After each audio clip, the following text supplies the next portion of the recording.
Ci mancava solo questa, come se non bastassero le guerre drammatiche che continuano ad esserci, il tema energetico, le materie prime, cioè come se non bastasse tutto questo ci mancavano anche i dazi.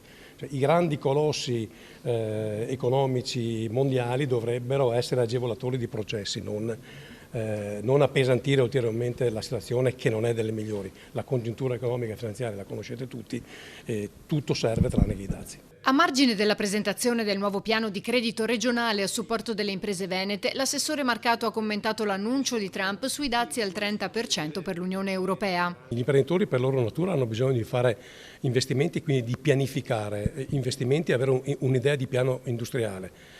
Con un interlocutore come l'America che ogni 3 minuti cambia l'assetto complessivo dei rapporti fra paesi diventa difficile fare tutto questo. Evidentemente uno deve sapere se l'anno prossimo avrà dei dazi oppure no, perché non è che può prescindere da questo. Ripeto, siamo già in una congiuntura particolarmente fragile. Forte preoccupazione è stata espressa anche dalla presidente di Confindustria Veneto Est, Paola Carronna. Temiamo dei contraccolpi pesanti, ha dichiarato. L'Unione Europea sia unita e ferma. Ma secondo la CGIA di Mestre il Veneto può puntare su 3 aspetti. Noi abbiamo 3 fattori che portano a un po' di ottimismo, soprattutto noi veneti.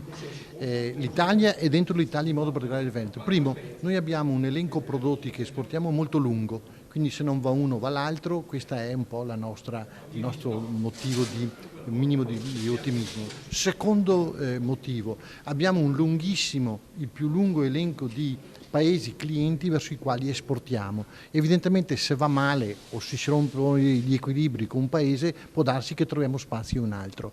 Terzo, anche nei confronti del mercato americano, statunitense, noi abbiamo esportazioni di medio-alta gamma di prodotti.